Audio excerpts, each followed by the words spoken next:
when I'm afraid or if I'm doubtful about something, I take a step back and I think about, all right, this is the thing that is causing it. What are the little pieces that make it up, that compose it, and how can I tackle each one independently?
How much shit have you done in your life or how much time have you spent just like thinking about shit you want to do and like, it's like, I don't know, like, I don't really know what, like me right now, I'm hanging Christmas lights in a tree, it's fucking October.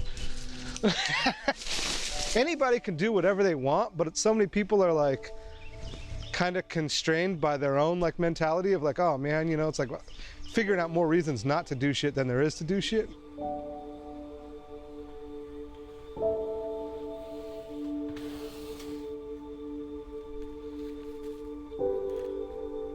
You know, how many times have any of us done it? You know, it's like, oh, you know, my buddy's live an hour away. That's too far. I'm not going to do all that shit, or like, you know, all that kind of shit. It's like, it's real easy to get caught in the trappings of figuring out reasons not to do shit rather than reasons to do stuff.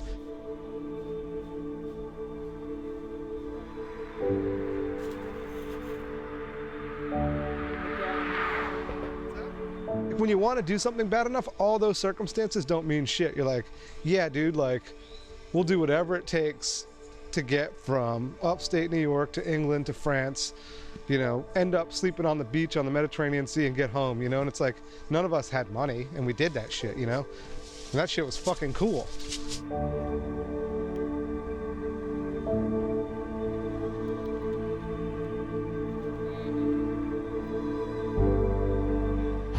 Doubt is this thing that's always looming over my head. I think it looms over most people's heads. But I think I've gotten to a point where I've taken so many risks and I've tried so many different things that I'm not afraid of trying things, even in the face of doubt. I kind of acknowledge that it's there, especially if I'm trying something that no one's done before or that hasn't really been attempted. For me, again, it's all part of this journey of exploring and experimenting where I'd rather try something and know that it didn't work than to not try it at all.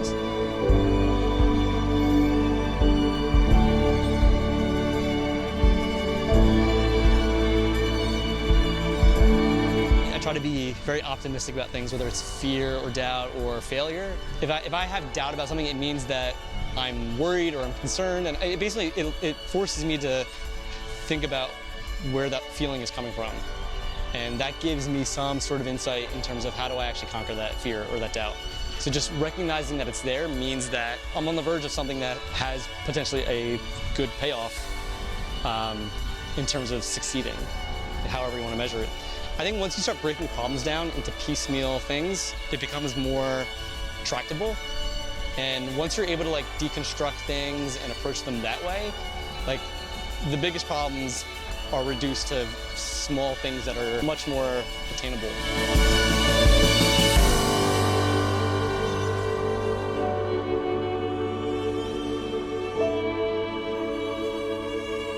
This does tap into fear. Okay. So, you know, one opportunity that kind of presented itself that we weren't even asking for. I remember the summer of 2015, I got a few text messages from friends that were like, hey, I'm sorry to hear about what Target's doing to you. And I was like, what is Target doing to me?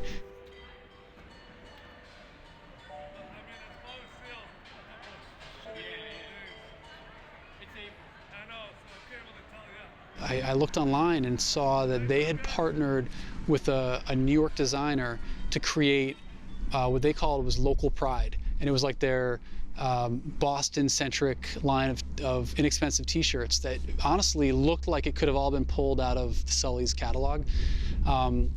Two of the slogans were right out of like one of them was one of our trademarks, and one of them was another one that we had done a lot with. And every other shirt looked like it could have had our logo on it. Like it was just like our whole concept, but by somebody else. And it was by somebody else that wasn't even local. So, presented with that, we're like, what do we do?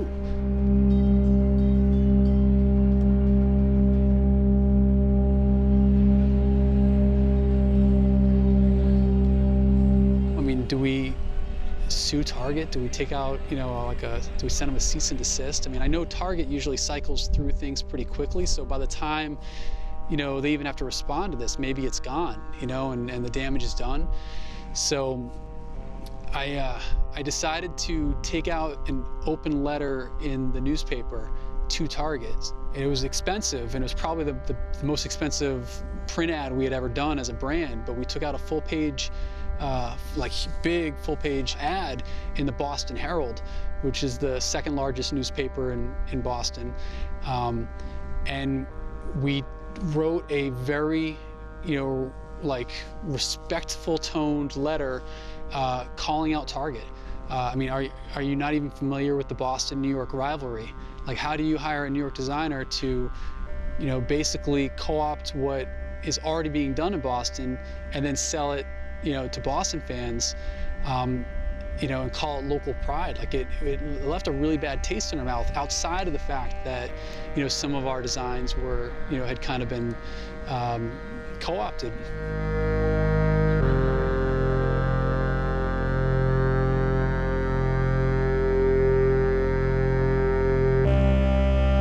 It was scary because I thought, what if I get sued? Or, what if, Target has, all the money in the world. What if they just, they want to try and crush me?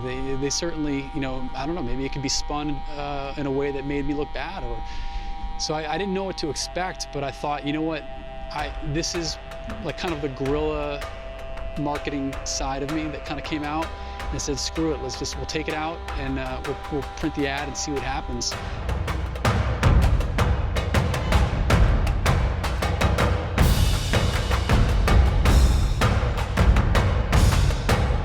I paid for this big, expensive full-page ad in the Herald, and then the next day, they gave me a full-page story about it. Every Boston outlet wrote about it, whether it was the Globe, it popped up on a bunch of, news shows, the Boston Business Journal, all did stories about this. So we got a ton of publicity out of it, but it also brought Target to the table, and, their PR people reached out to us, and they ended up pulling the shirt that was, infringing on our trademark at the time. And, it kind of went quiet after that. But a year later, they reached out to us and they said, hey, we're trying to have more of a local, authentic focus. And they were getting some bad PR because they had a couple of t-shirts that were designed, by out-of-towners that had misspelled neighborhoods on them.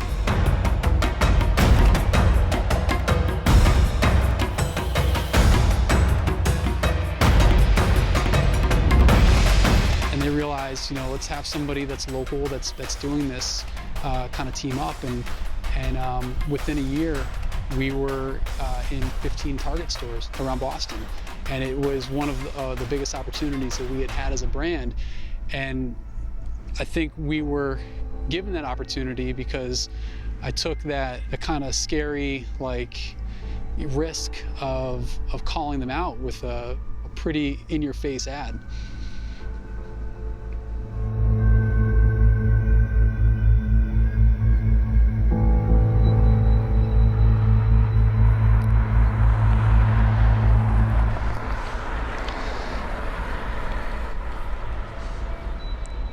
So I've always thought about it as a mission versus a career. And I mean, if you look at the dictionary definition of either of those words, they're not exactly in line with what I'm talking about. But for most people, they do not get the luxury of being able to indulge both. And my advice is to be taken with a gigantic grain of salt here. But if you're gonna start a project based on your interests or your passions, then you need to understand that almost 100% of the time that is going to be as unfulfilling and challenging and hurtful and is going to feel like the worst idea ever right up until the moment that it doesn't.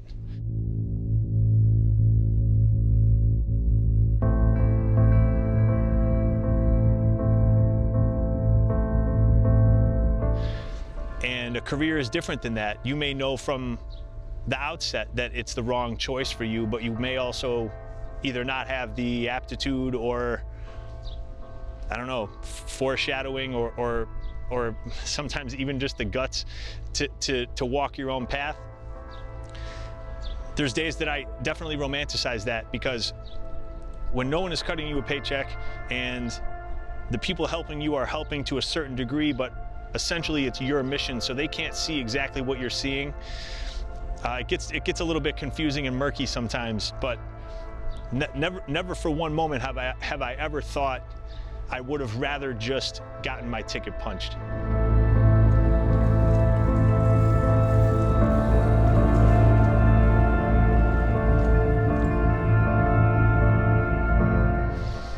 So I go back and forth, and of course occasionally everyone craves comfort and ease, but I've never craved those things to a degree where I compromise what my actual mission is.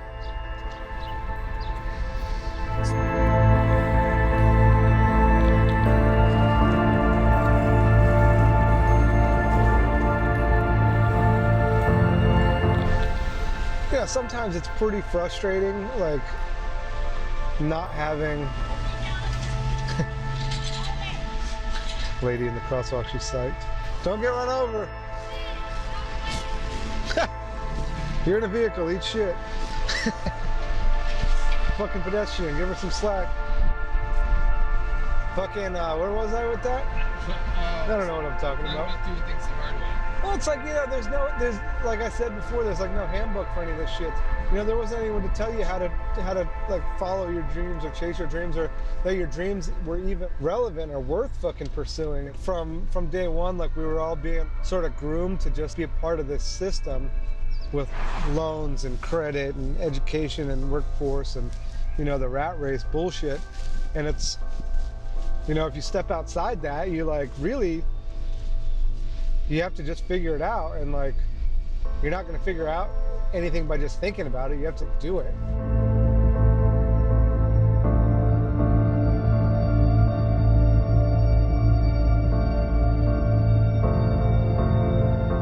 You know, there's going to be a lot of times when it's just not going to work, and you're going to be like, well, that sucked. But then you figure out why it didn't work, and if it's important enough, you just keep trying and you figure it out. And here we are 20 some odd years later, and you know, I live in a fucking school bus. Like, who wouldn't want that kind of dream?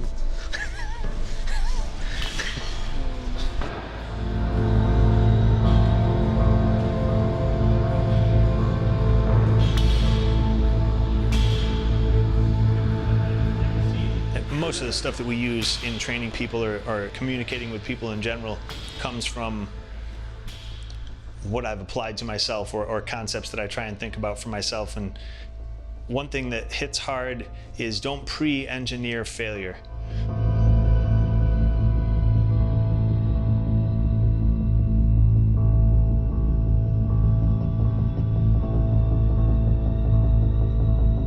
So if we're thinking out everything that's going to go wrong before we do something, of course we're almost predestining it to happen.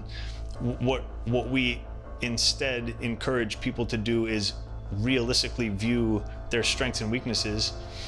And I think sound self-assessment is really the best way to undermine what actually scares you and what just appears to scare you.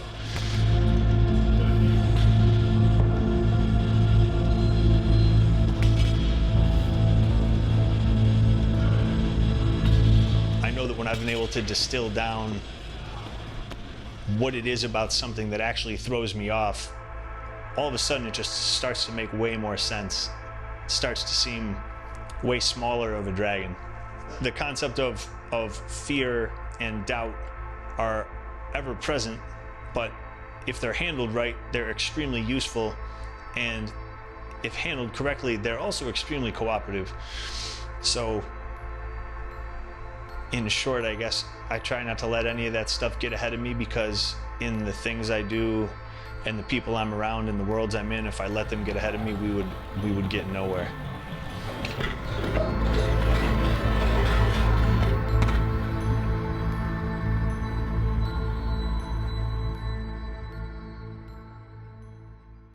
If I'm riding, there's certain fears, doubts about falling off a trick or not being able to do it, but I at least try. And again, that informs you, that gives me some sort of level of information about what my limits are and what I need to do in order to get to that point.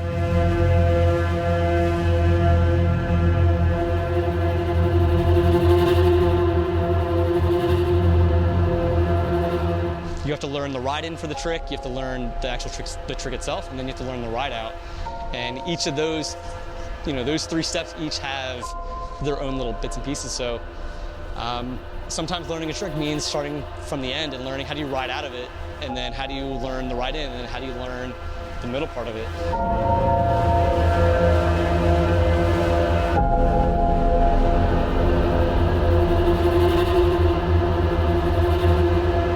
I think that depending on what it is sometimes is important to take a step back and look at it all different angles, whether it's front to back, back to front, up to like bottom to top, inside out, like whatever it is.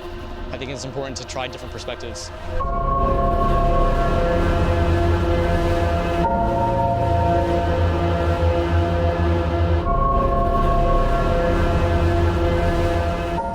I believe in it. Like, anything is possible. Like, if you want to do it, you can make it happen. But what are you willing to sacrifice, and how far are you willing to go, and what's it worth to you to try? And like, that's where like all that fear and doubt kind of like falls to the wayside. And it's like, what I want to do is more important than like what scares me about trying it. I'd rather fail trying to do what I love than succeed at having a boring fucking life.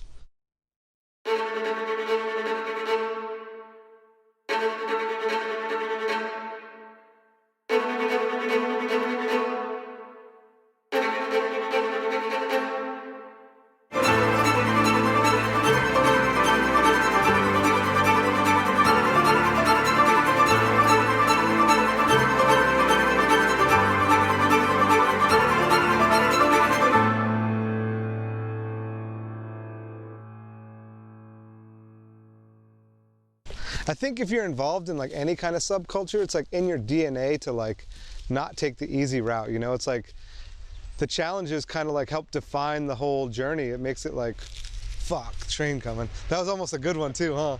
That was going.